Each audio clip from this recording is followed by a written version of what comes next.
Տաղավարում արդեն հյուրընկալել ենք Սուրեն Մանուկյանին, նա Հայոց ցեղասպանության թանգարան ինստիտուտի համեմատական ցեղասպանագիտության բաժնի վարիչն է, պարոն Մանուկյան, շնորհակալ ենք, որ միացել եք մեզ, ու հենց ամենասկզբից առաջարկելու եմ միասին դիտենք Նիկոլ Փաշինյանի այսօրվա ուղերձից մի հատված, մի դրվագ, այնուհետև անցնենք արդեն քննարկմանը, որովհետև կարծում եմ կհամաձայնեք, որ սա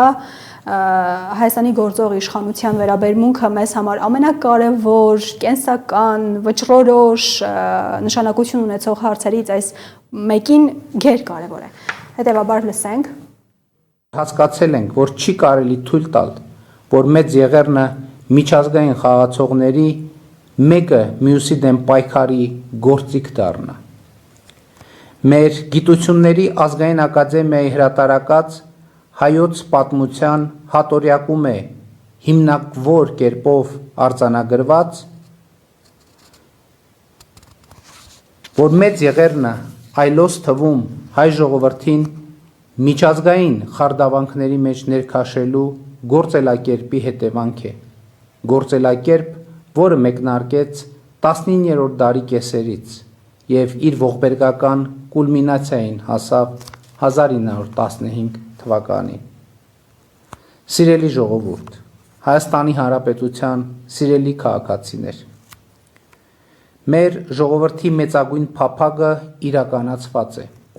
Մենք ունենք պետություն և մենք ունենք խաղաղություն։ Պետությունը և խաղաղությունն են այն երաշխիքը, որ հայոց ցեղասպանություն կրկին տեղի չունենա։ Այս պատմական նպատակը իրագործելու համար մեզ անհրաժեշտ է դադարեցնել հայրենիքի փնտրտուքը մեր պետության, Հայաստանի Հանրապետության միջազգայինորեն ճանաչված 29743 քառակուսի կիլոմետր տարածքից դուրս։ Այս տարածքը փոքր չէ հայ ժողովրդի բարգավաճման, զարգացման ու բարեկեցության համար։ Եվ այսպես, պարոն Մանուկյան, 3 կետով եմ ձեզ հարց ուղղելու Փաշինյանի այս ուղերձի այս հատվածի վերաբերյալ, գանք ամենասկզբից Նիկոլ Փաշինյանը հերթական անգամ չդատապարտեց հայոց ցեղասպանության կազմակերպիչներին, ավելին անգամ չնշեց, միայն նշեց Օսմանյան կայսրությունում։ Որպես ցեղասպանագետ, որպես մասնագետ, որպես անաչառ մասնագետ, խնդրելու եմ մեզ դիտողներին նշեք, թե ով է հայոց ցեղասպանության կազմակերպիչը, ով է պատասխանատուն եւ ով է մեղավորը։ Օսմանյան կայսրության տարբեր վարչակարգերը, այդպես ասենք, հա, եւ սա շատ կարեւոր բան է, որ մենք պետք է հիշենք եւ արձանագրում է, որ պետք է անենք, որ Օսմանյան կայսրությունում փոխվում էին իշխանություններ, գալիս էին տարբեր քաղաքական ուժեր, բայց հայերի նկատմամբ քաղաքականությունը մնում էր նույնը։ Դա սկսվեց եւ Աբդուլհամիդյան կոտորածների ժամանակ, որոնք միգուցե ցեղասպանական չէին, բայց հսկայական չափերի հասան եւ մոտավորապես 200,000-ի կաշկի զոհեր մենք ունեցանք։ Դա եւ Ադանայի կոտորածներն էին, երբ որ նոր էին եկել երիտթուրքերի իշխանության եւ դու մեր այդ լիբերալ ազատություններով պետք է փոխվի հայերի նկատմամբ վերաբերմունքը, բայց այդպես չեղավ։ Դա 15-23 թվականի ցեղասպանություններ, որը երիտթուրքական պետական իշխանություններ, որը իրականացրեց ցեղասպանությունը, բայց նաև պետք է ասենք, որ նաև քեմալական իշխանությունն է, որովհետև քեմալական իշխանությունը, որ արդեն 20 թվականից սկսած փաստացի երկիշխանություն էր Թուրքիայում եւ սուլտանական եւ քեմալական իշխանությունն է, բայց հենց քեմալական իշխանությունն է, որ կազմակերպ 20 թվականին պատերազմ է մղում Հայաստանի հետ եւ գիտեք շատ տեղեկություններ կա, մենք շատ չենք դա շրջանառում, բայց երբ որ 20 թվականին նույնիսկ պատերազմը ավարտվել էր, 20 թվականի պատերազմը ուղեկցվել է սարսափելի կոտորածներով արդեն արևելյան Հայաստանում։ Ալեքսանդրապոլում ամբողջական ջարդի ձորը կա, որը Գյումրիի օրինակ բնակիչները գիտեն այնտեղ են գնում, դա հենց այդ շրջանի կոտորածներ են, կամ Ջաջուրի բանը կա, կոտորածը կա, երբ որ հազարավոր մարդկանց դիակներ են գտել 22-23 թվականին։ Պարոն Մանուկյան, ներողություն եմ խնդրում պարզունակ դարձնելու համար, բայց քեմալական իշխանություն ասելով, պարոն Մանուկյան նկատի ունի հանրապետական Թուրքիան, այսինքն այն Թուրքիան, որի հետ առնչվում ենք այսօր մենք։ Դա այն Թուրքիան էր, որը նոր էր ծնվում Օսմանյան կայսրության փլատակներում, եւ ելի թվում էր, թե եթե երիտթուրքական իշխանություն չի այլևս, ապա մենք կարող ենք համարենք, որ մենք հնարավորություն ունենք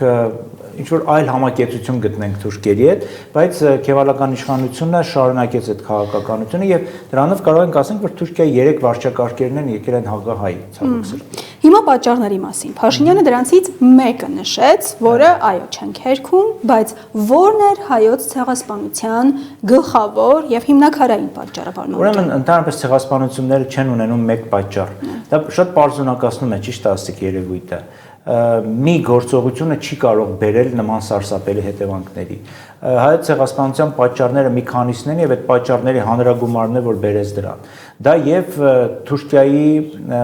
Օսմանյան կայսրությունից դեպի ազգային պետություն վերածելն էր եւ այդ ազգային պետությունը ուղեկցում էր ազգայնամոլական գաղափարախոսությամբ, որը սոցիալ դարվինիզմից եկող գաղափարախոսություն էր, որը տարբեր ազգերի միջև մրցակցության մեջ եւ ուժեղն է հաղթում, իսկ թույլը պետք է վերանա եւ ոչնչանա, այդ գաղափարախոսությամբ էին տոգորված երիտթուրքերը։ Դա նաեւ պանթուրքիստական գաղափարախոսություններ էր, որ Թուրքիան պարտությունները կրում եվրոպական ռազմաճակատներում եւ երեկվա ստրուկները իրենց ընկալմամբ բուլղարները, սերբերը անկախություն են ձեռք բերում, իրենք հայացքը դեպում են դեպի արևելքում թուրքախոս ժողովուրդներն էին եւ Հայաստանը մի տեսակ այդ արանքում այդ կղզյակ էր, որը բաժանում էր երկու հատվածները։ Դա նաեւ տնտեսականն էր, հայերը ունեին տնտեսական մեծ ներուժ, որը պետք էր նոր ստեղծվող թուրքական ազգային պետությանը նախնական կապիտալ կուտակելու եւ հայկական կապիտալը պետք էր խլել եւ բաժանել վերաբաշխել նոր ստեղծվող Թուրքիայում եւ մինչեւ այսօր էլ թուրքական տնտեսական հսկաները հիմնված են հենց հայկական գողացած կապիտալի վրա։ Դա նաեւ քաղաքական էր, որ հայերը ընկալվում էին որպես վտանգավոր մրցակիցներ, հայերը դինամիկ զարգացող, առաջադեմ, շատ ուժեղ ինքնություն ունեցող ցանցային մի ազգ էին, որը թուրքերի համար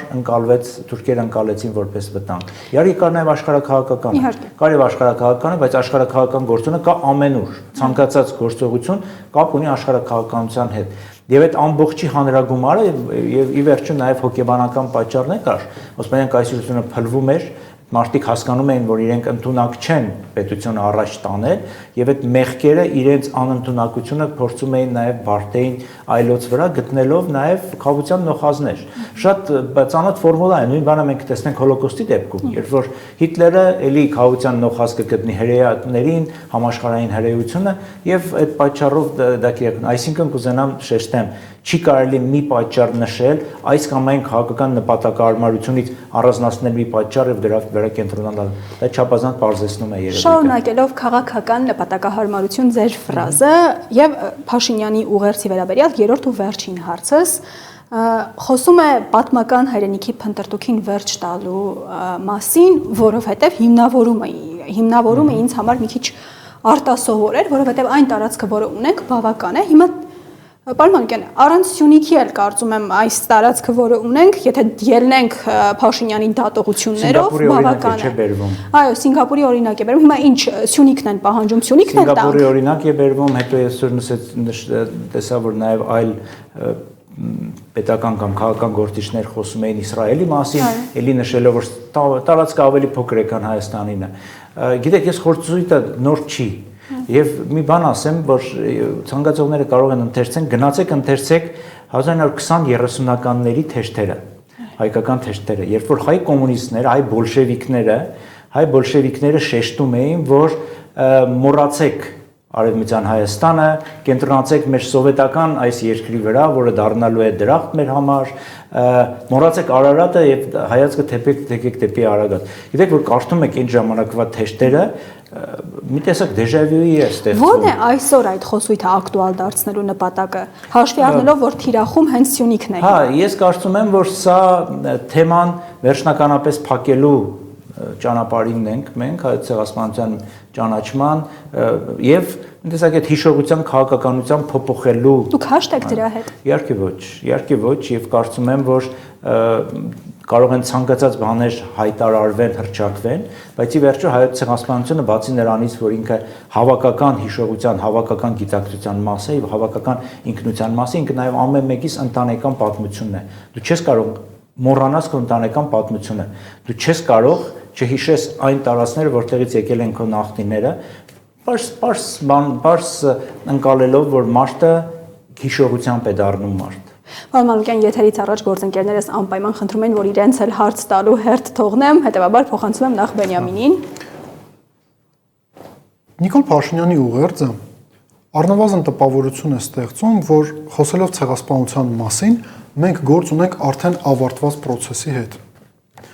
Բայց վերջին իրադարձությունները շատ թարմ 20-23 թվականի Հայաստանի Հանրապետության տարածքի օկուպացիան, Ադրբեջանում պետական մակարդակով ֆինանսավորվող նախագծերը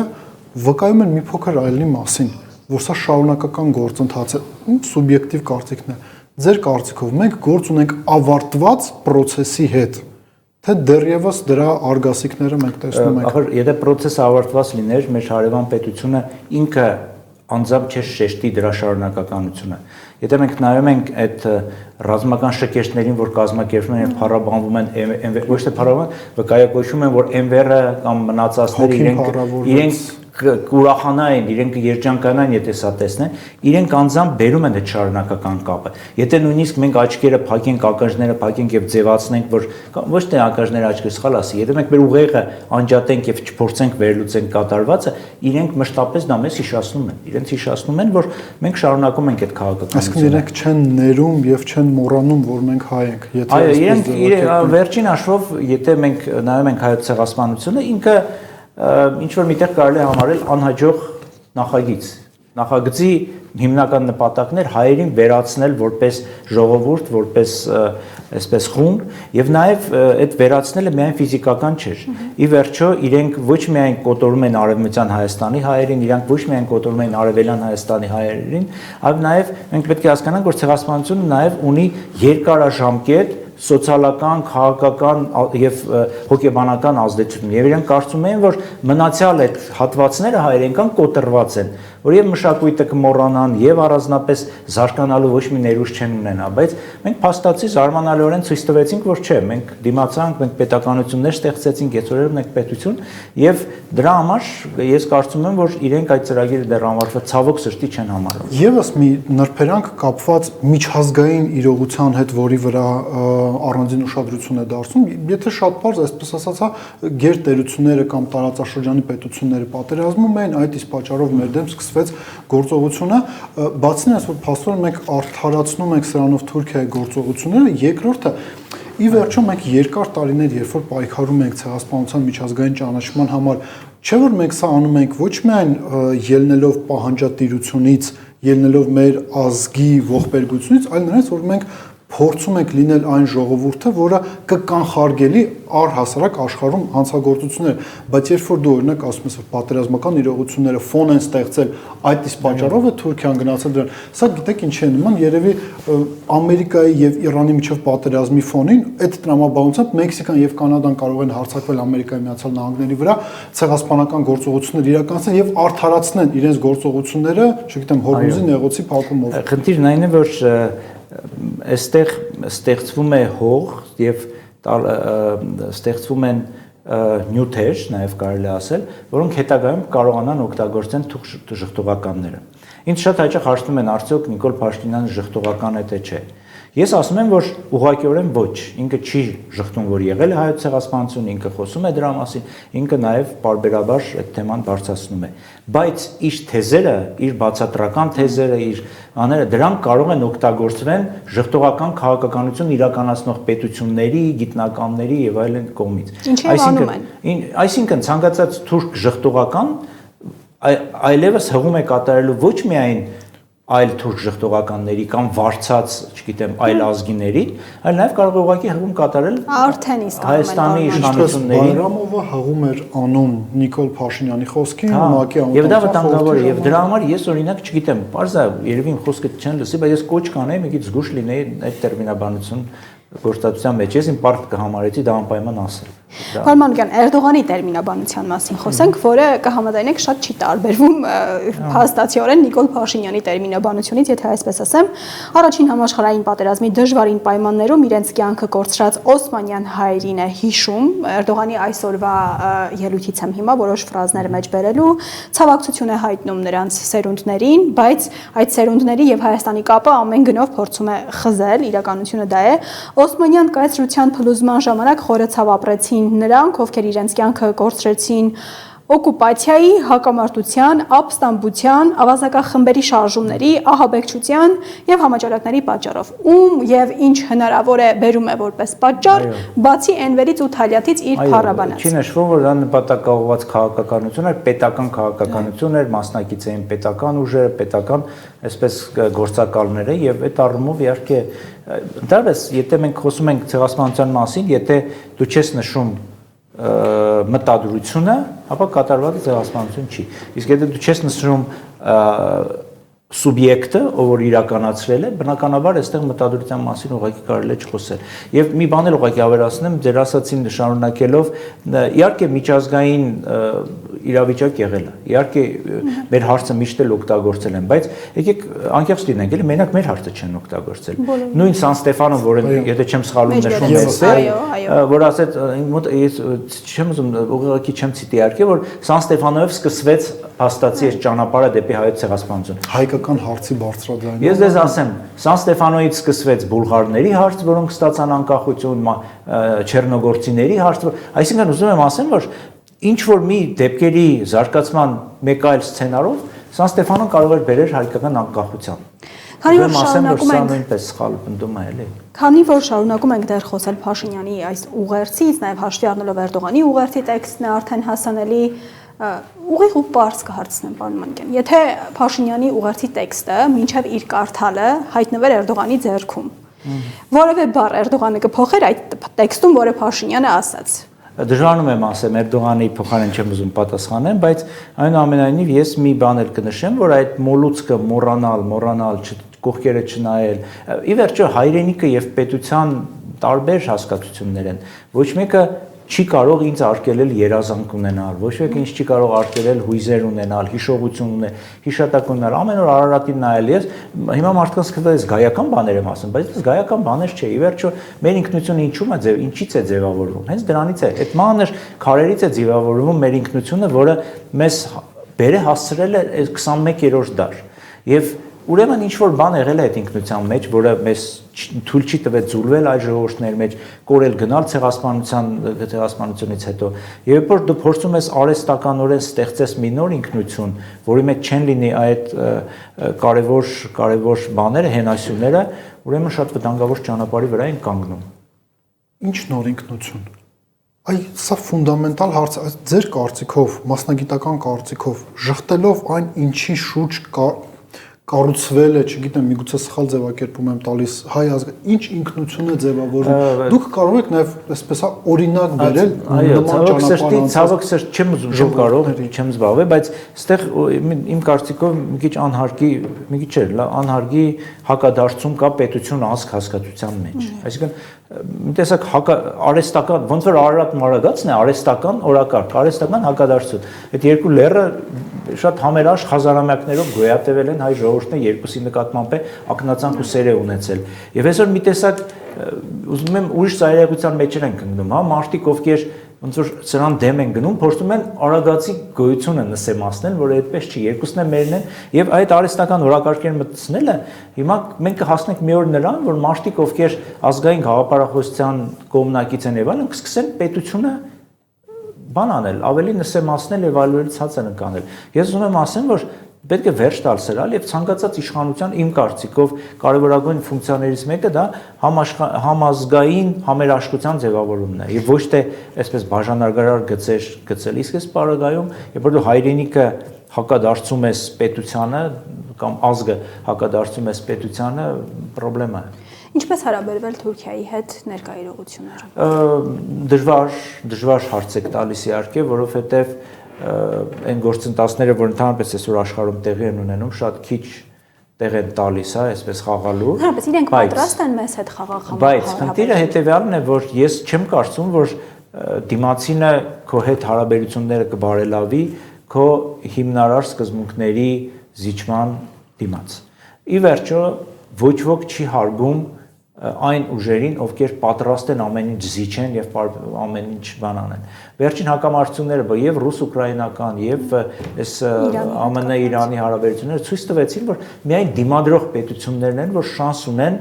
իրենց հարցերը լուծեն, շանս ունեն գոյատևեն այս պայքարում։ Պետությունները, որոնք միանգամից հանձնվում են, իրենք ոչ մի շանս չունեն։ Եվ նման պետությունների հետ ուղղակի չեն գնա հարաբերությունների, ես կարծում եմ։ Այսինքն իրենք շատ դեպքերում հարգանք չեն ներշնչելու եւ դրա համար ես չեմ կարծում մենք կարողանանք հավասար, այսպես հարաբերություններ կառուցել։ Իսկ ինչպես կառուցել կան իդեալական մոդելներ, օրինակ, կա, չգիտեմ, Իսրայել-Գերմանիա հարաբերությունների մոդելը։ Դուք հնարավոր համարում եք, որ Թուրքիան երբևէ կճանաչի ցեղասպանությունը կամ փոխհատուցում։ Գերմանիա-Նամիբիա հարաբերությունները։ Գիտեք, ես որ ասի եկեք մի զրկեք ինձ երազանքներից։ Ես ուզում եմ նաև այս առումով ունենամ այդ բանը, ցանկությունը, որ միգուցե որոշ ժամանակ հետո որոշ ժամանակ, չգիտեմ, կարճաժամկետ չասեմ, բայց միգուցե միջնաժամկետ հեռանկարում Թուրքիայում կգան մարդիկ իշխանության, բավական ավելի ազատական, ավելի, այսպես, լայն մտահորիզոնում, ովքեր կամ ավելի պրագմատիկ, ովքեր զուտ կհաշվարկեն, որ այս հարցի ճանաչելու եւ առաջ գնալը շատ ավելի ձեռնտու է իրենց, քան թե հակամարտության մեջ։ Պարոն Մանուկյան, ընդդիմադիր գլխավոր քաղաքական ուժ այն քեմալականները, որոնց մասին դուք նշեցիք ամենասկզբում, նույնպես Էնվեր ու Թալիաթ փառաբանողներ են Թուրքիայում։ Մի քիչ ստիպված եմ ձեր երազանքներին այնուամենայնիվ խանգարել։ Ինչ կնշանակի Թուրքիա պետության համար ընդհանրապես ցեղասպանությունը ճանաչելը, ինչ հետևանքներ կարող է ունենալ Թուրքիայի համար, որպեսզի հասկանանք, թե ինչու չեն գնում այդ քայլին։ Դե բանն է, էլի ինքնության ճգնաժամի խնդիրն է, երբ որ դու ճանաչում ես ցեղասպանությունը, դու նաև ընդունում ես, որ քո ամբողջ հանրապետության հիմնադիր հայրերը մարտասպաններ էին եւ ցեղասպաններ էին։ Վերջը թուրքական հանրապետությունը ստեղծվել է հենց այդ հայկական ունեցվածքի, հայերի հույների եւ ասորիների կոտորածների, զանգվածային ոչնչացումների հիման վրա եւ իրոք այդ մարդիկ էին, ովքեր պատերազմական հանցագործներ որ ձեռքերի արյան մեջ թաթախված էին։ Եվ այդ առումով իհարկե շատ ծանր կլինի Թուրքիայի համար ճանաչել հայոց ցեղասպանությունը, բայց էլի Գերմանիայի համար հեշտ չէր։ Մենք հիմա այսպես հերավոր բանից երբ որ նայում ենք, մեզ թվում է որ Գերմանիան միանգամից ճանաչեց, ընդունեց եւ այլն։ Գերմանիայում է շատ քննարկումներ կային, հակասություններ կային, 50-ականների գերմանացիները մեծ մասը դեմ էին կառավարության դիրքորոշմանը եւ այսպես շատ ինտելեկտուալ շրջանակներից սկսած հասարակ գերմանացիները վերջացրած իրենք ընդվզում էին քաղաքականությանը։ Բայց այնուամենայնիվ հասկացան, որ ճանաչել, որոշակի փոխհատուցում տրամադրել, էջը փակել եւ գնալ առաջ ավելի արդյունավետ է։ Մեր պարագայում մենք երկար տարիներ քառորդ դար գոնե փորձում էինք հնարավորինչափ բարձրացնել Թուրքիայի համար ժխտողականության գինը։ Ինչքան ինքը ծախսատար է ավելի, ինչքան ինքը ավելի քաղաքականապես դու խոցված կլինես, քանի որ այդ process-ը գնում ընթանում էր եւ տարբեր երկրներ էին ճանաչում։ Եվ մեզ թվում էր, որ մենք ինչքան ավելի բարձրացնում ենք այդ գինը, ավելի մեծ է հարաբերականությունը, որ իրենք մի օր կասեն լավ դե հերիք է, արդեն էլ չենք ուզում այդքան ռեսուրս ծախսենք դրա վրա եւ որոշակի եզրեր կփորձեին համաձայնության։ Բայց երբ որ դու քչացնում ես գինը եւ փոքրացնում ես եւ նույնիսկ ընդհանրապես այդ հարցը անում ես օրակարգին, իրեն ոչ մի բան չի ստիպելու առերեսվելու իր պատմության այդ սև էջերի հետ։ Ինչի առերեսվես, եթե զո հասարակությունը այլևս բան չունի, պահանջ չունի քեզանից։ Ես ու Անին այսօր երևի ընկել ենք ձեր երազանքի հետևից։ Ես գիտեք ինչ համատեքստում էի նաև նախորդ հարցը տալիս, թե որ ազգերն են ի վերջո փաստացիորեն հրաժարվել կամ փոխել իրենց ինքնությունը եւ խոսքը հասավ Իսրայելի եւ Գերմանիայի հարաբերություններին, ուղղակի այստեղ զոհ եւ հանցագործ մի փոքր տարբեր դերեր եւ ֆորմատներ կան։ Գերմանացիները ի վերջո իրենք դուք ճիշտ եք ասում, իրենք դեմ էին որոշ մասը նաև դեմ էր այս ճանապարհով գնալուն, այսինքն ընդունելու իրենց մեղքը, բայց այնտեղ եղավ ուղիղ ներազդեցություն այդ պետության վրա եւ տեղի ունեցավ, եթե հասկանալի ժամանակակից տերմիններով խոսենք, դենացիֆիկացիա գնաց։ Մեր պարագայում եւ Թուրքիայի պարագայում այդ ինքնության հրաժարվելը իսկապես վերածվում է վատ իմաստով եմ ասում, բայց դենացիֆիկացիայի այն իմաստով, որ մեզ տանում են մի ճանապարհով, որ մենք հրաժարվենք, իսկապես այդ ձեր ասած, չգիտեմ, Արարատին նայելով երազանքից։ Հետևաբար չեք կարծում, որ մենք այստեղ Գերմանիա եւ Իսրայել հարաբերությունում հակառակ դերերում ենք հայտնվել եւ փոխանակ հանցագործը պատասխանատվության ենթարկի, հանցագործը քեզ ստիպում է, որ դու մեղքը քո վրա վերցնես կապված։ Եվ դու վերցնում ես մեղքը քո վրա։ Ես ուղիղել են մեղադրում, ներողություն եմ խնդրում ընդհատելու համար, միայն հավելեմ Թուրքիայի պաշտպանության նախարարությունը այսօր հիշել է այն թուրքերին անմեղ եւ անպաշտպան, որոնց հայերն են կոտորել։ Եվ սա էս փոխվում է զոհի եւ մեղավորի կամ ոչրագործի ֆունկցիաները փոխվում են, բայց նաև մի վտանգավոր սարսափելի վտանգավոր բան կա, երբ որ զոհը հանկարծակի սկսում է ինքը իրեն մեղադրել կատարվածի մեջ։ Դա գիտեք, էլի հոգեբանական մի բան է, եւ ես ավելին ասեմ, դա մի տեսակ մեր հանրային դիսկուրսել է մտել։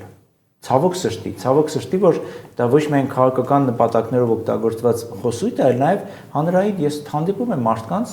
կրթված, բավականին բան մարդիկ, ովքեր ասում են, դերը մենք մի բան արել էինք եւ այլն։ Ես կուզենամ 1000-րդ անգամ կրկնենք, ոչ մի բան չի արտարացնում ցեղասպանությունը։ Ոչ մի արար, եթե նույնիսկ մենք արած լինեինք, այլ հարց որ չենք էլ արել, բայց եթե նույնիսկ արած լինեինք, ոչ մի բան դու չես կարող զոհի պահվածքով արտարացնես հանցագործությունը։ Դա սխալ է եւ գիտականորեն եւ դա անընդունելու է բարոյական տեսանկյունից։ Երբ որ մեզ ասում են, որ այ մենք մի բան արել ենք, որ այդպես մի բանը տեղի ունեցել, մենք նաև ինչ որտեղ գերագնահատում ենք մեր հնարավորությունը։ Եկեք կներեք, էլի եկեք մի հատ ճիշտը խոսենք։ Ես չեմ կարծում, որ մեր դերը համաշխարհային քաղաքականության մեջ այնքան մեծ էր, որ մենք կարողացանք այդ համաշխարհային քաղաքականությունը այնպես շրջեինք, որ այն բանով շրջեինք, որը կարող բերեր ցեղասպանության։ Ոչ, որոշումը կայացվել է Պոլսում, որոշումը կայացվել է Օսմանյան կառավարության ներսում, որոշումը շատ հաշվարկված էր, մարդիկ գիտեին ուր ինչի են գնում եւ մարդիկ գիտեին, որ պատերազմը չեն հաղթելու, ինչ որ մի փուլից Օսմանյան կայսրությունը հասկանում է, որ պատերազմը անհնար է, իրանք չեն հաղթելու եւ իրենք որոշեցին, որ գոնե պատերազմը օգտագործեն իրենց համար մրցակից, վտանգավոր, տնտեսապես հարուստ, օտար ազգին գյավուրներին, ինչպես իրենք էին այտարում, տարածքը մաքրեն, որովհետև ստեղծում էր ազգային պետություն, իսկ ազգային պետություն Թուրքիայի համար պետք էր հոմոգեն, միատարր բնակչություն, որը իրանք եւ փորձեցին հասնել։ Միանանք Մոսկվայի մեր խմբագրությանը, Հայկ Խալաթյանին, Հայկ։ Ողջունում եմ, երկու հարց ունեմ, բայց առաջինը մի հատ ուզում եմ ավելացնեմ։ Սուրեն, դու ասացիր համեմատություն տարար Գերմանիան ինչպես ծանր տարավ ընդունեց իրենց կողմից հոլոկոստի իրականացումը, բայց այդ օրինակը կոռեկտ է, ինչու եմ ասում, որովհետև ի վերջո Գերմանիային հաղթող երկրները պարտադրեցին ճանաչել։ Ես չեմ հիշում որևէ այլ դեպք, օրինակ ուզում եմ կարող դու գիտես, երբ որ մի պետություն կամ ժողովուրդ, որը ցեղասպանություն է իրականացրել իր կամքով, այլ ոչ թե հաղթողների պարտադրանքով ճանաչի իր կատարած հանցագործությունը։ Պատասխանը դրանից հետո երկրորդ հարցը։ Պատասխանեմ, երկու ասպեկտ կա այստեղ։ Իհարկե ճիշտ եք, Գերմանիան պարտվել էր եւ պարտված պետությանը պարտադրեցին այս պայմանները, բայց պետք է հիշենք, որ երբ որ բացվեց Փարիզի կոնֆերանսը 1919 թվականին եւ Թուրքիան նույնպես պարտված պետություն էր։ Եվ ես կարծում եմ, իհարկե սպեկուլյացիա է հիմա պատմականորեն փորձել այդ դեպքերի դասավորվածությունը ուրիշ հունով փորձել քննարկել, բայց եթե մեծ տերությունները զբաղված չլինեին Գերմանիայի ավարը բաժանելով, որը շարունակվեց մի տարուց ավել, հա, եւ 20 թվականին միայն Գառնանը իրանք եկան որոշումը, թե ինչ պետք է անեն պարտված Գերմանիայի հետ, առաջին համաշխարհային պատերազմն եմ խոսում, եւ եթե օրինակ Օսմանյան կայսրության հարցը Սևրի պայմանագրի նման պայմանագիր ստորագրվեր 19 թվականի սկզբին, ինչը շատ հնարավոր էր։ Միջազգային ֆոնը պրոհայկական էր, եթե կարդում եք, չգիտեմ, Լոյդ Ջորջի, Կլեմանսոյի ճառերը պրոհայկական, ինքնական պրոհայկական էր, եթե քեմալական շարժում դեռ չկա, գոյություն չուներ, եթե 19 թվականի սկզբին լիներ Սևր, շատ հնարավոր է, որ Թուրքիային է պարտադրեին, Հայաստանին է օգնեին այդ տարածքները, բայց էլի եմ ասում, մենք դա իհարկե պատմական սպեկուլյացիա է։ Իսկ երբ որ արդեն 20 թվականը եկավ, երբ որ Գերմանիա հարցը լուծելով նոր եկան, 20 թվականի Սևերը արդեն պետք է հասկանանք, որ լրիվ ուրիշ իրավիճակ էր, խորհրդային Ռուսաստանի եւ քեմալական Թուրքիայի հետ համաձայնագիր եւ այդ ամբողջ այդ թնջուկը լրիվ ուրիշ տեսք ուներ։ Եվ երկրորդ հարցը արդյոք կա պետություն, այո, էլի Գերմանիան, ինչքան էլ տարօրինակ չլինի, Գերմանիան, որ 2015 թվականին ճանաչում է Հերերո ժողովրդի ցեղասպանությունը, Հերերոն Նամիբիայում, Աֆրիկյան Նամիբիա պետության գտնվող այսպես հիմնական երկու ժողովուրդներից մեկն է, որ այդ Նամիբիա պետությունն է ստեղծել, եւ 2015 թվականին Գերմանիան ճանաչում է իր կողմից իրականացված ցեղասպանությունը 1904-1908 թվականի ցեղասպանությունը եւ մինչեւ այսօր ընթանում են բանակցություններ փոխհատուցման շուրջ։ Ներողություն խնդրել են, փոխհատուցում տալ համաձայնվել են, հիմա խոսքը գնում է գումարի շուրջ, ինչ գումար պետք է տրամադրվի, Գերմանիան առաջարկում է 3 միլիարդ, եթե չեմ սխալվում, Նամիբիան ավելի շատ է, 6 միլիարդ է, 7 միլիարդ եվրո է պահանջում, ընդ որում դա արվելու է ոչ թե որպես փոխհատուցում վճարել, այլ այդ երկրում ներդրումներ կատարելու տեսքով։ Այսինքն տեսնում ենք, որ Գերմանիային 2015 թվականի Գերմանիային ոչ մի բան, դու մեծ արտաքին ոչ մի ճնշում չկար, որ Նամիբիայի բանը դեպքը ճանաչի, բայց իրենք դրան գնացին։ Պարզ է իրենք իրենց ինչ-որ քաղաքական հաշվարկներ ունեին, բայց ուզում եմ ասեմ, որ այո, կան նման դեպքեր, իրականում կան նման դեպքեր, որ կարող է դա տեղի ունենալ, բայց ել եմ ասում, ես այդքան միամիտ չեմ, որ պատկերացնեմ, որ այսօրվա Թուրքիան նման օրինակ է։ Այսօրվա, մանավանդ այսօրվա Թուրքիան ինքը գիշատիչ, միջազգային հարաբերությունների շատ նորմերին դեմ գնացող մի պետություն է եւ նաեւ աշխարհակալ նկատառումներ ունեցող էքսպանսիայի ձգտող պետություն է, որը իհարկե որի հետ խոսելը շատ դժվար է եւ Նաեւ Հայաստանի դեմ։ Նաեւ Հայաստանի իհարկե։ Հայկը լսենք։ Սուրեն, երկու օր առաջ Մոսկվայում դու պատմում ես ցեղասպանության մասին, Ռայմոն Գևորգյանի գրքի ռուսերեն թարգմանության պրեզենտացիան եւ այնտեղ ուշադրությունը ոչ միայն իմ շատերի քո պատմվածքը նրա մասին, որ մեզ միշտ թվում էր, որ ցեղասպանությունը կատարել են այսպիսի բարբարոս վայրենի, այսպես թուրքեր, ոչ կրթված եւ այլն, դու այնտեղ պատմում ես, թե ինչ լավագույն եվրոպական կրթություն ունեցող զարգացած թուրքերը ինչպես են ակտիվ մասնակցում, ղեկավարում եւ անձամբ են մասնակցում ցեղասպանությանը։ Հիմա մենք հաճախ Հայաստանում լսում ենք, որ դե հիմիկվա Թուրքիան, Օսմանյան Թուրքիան չի փոխվել է։ Իհարկե փոփոխություններ կան, բայց վերջերս մենք տեսանք նույն Սիրիայում թուրքերի գործողությունները, քրդերի դեմ գործողությունները, նույն ալևիների կոտորածը, երբ որ պրոթուրքական կազմակերպությունները իրականացրեցին եւ փաստացի տպավորությունն, որ նույնիսկ ժամանակակից Թուրքիան այդքան հեռու չի գնացել այն 100 տարի առաջվա Օսմանյան Թուրքիայից։ Հետաքրքիր քո կարծիքը դրա մասին։ Ես համաձայն եմ, մանավանդ որ ես եմ ասել, բնականաբար պետք է ինձ հետ համաձայն լինեմ, բայց իրականում հա, այդ թուրքերը, որի մասին մենք խոսում ենք, եւ Ջևդետի օրինակը, եթե չեմ սխալվում, բերեցի, որ փայլուն ֆրանսերեն էր խոսում, այսպես եվրոպական դասական երաժշտություն էին լսում, պարահանդեսներ էին կազմակերպում եւ այլն, եւ այդ մարդիկ էին, որ միաժամանակ այսպես զանգվածային ոչինչ սպանություններ էին կազմակերպում։ Իրոք չպետք է մտածել, որ ցեղասպանությունը դա վայրի մարդկանց այսպես կրքերի բավարարում է։ Ոչ, դա շատ սառը, հստակ հաշվարկ է, քաղաքական հաշվարկ է, երբ որ դու հասկանում ես, որ խումբը ոչնչացնելը քո համար շատ ավելի լավ հեռանկարներ կբացվի, քան այդ խմբի գոյությունը։ Եվ այս առումով ցավալիորեն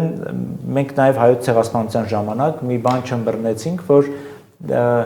զոհը կարող է ամեն զիջման գնա, բայց եթե որոշումը կայացված է, դու ինչ էլ անես, այդ որոշումը կիրականացվի։ Երբ որ սկսվեց առաջի համաշխարհային պատերազմը, դուք չեք պատկերացնում, թե ինչ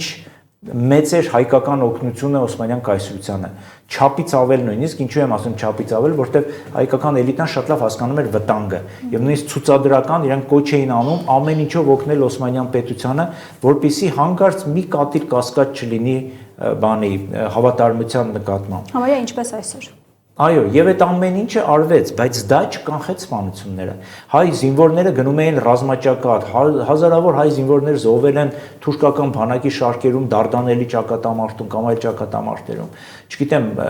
ամբողջ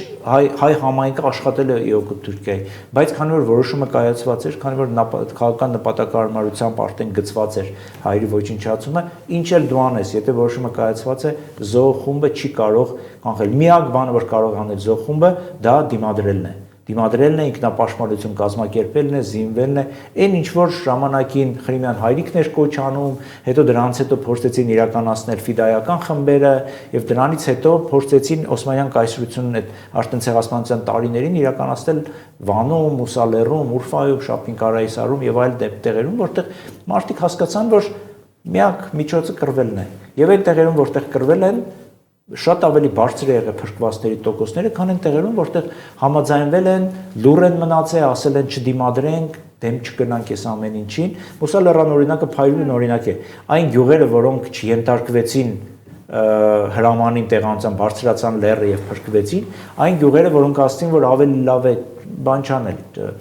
չանհանգստացնել թուրքական պետությունը, դեմ չգնալ, վրտովեցնել падիշահին կամ բաները երիտուրք առաջնորդներին, կոտորվեցին, ուղարկվեցին տեղանություններով Սիրիայի անապատները ոչնչացվեցին։ Այսինքն պատմությունը դա է ցույց տալիս։ Դիմադրողը միշտ ունի շանս, չդիմադրողը միշտ կհանդիպի, միշտ կստանա այն ճակատագիրը, որը իր համար պատրաստել է դահիճը։ Այդ դասը ակտուալ է նաև այսօր։ Ինձ թվում է, որ հա, եւ այս առումով ես մի քիչ առաջ օրինակներ բերեցի, դիմադրող ազգերը իրենք կարողանում են գոնե հույս ունենան ապագայի համար եւ գոնե հույս ունենան, որ բանակցային սեղանի շուրջ իրենք կնստեն հավասարը հավասարի նաեւ հակառակորդի հետ։ Պարոն Մանուկյան, շնորհակալ ենք հարցազրույցի համար։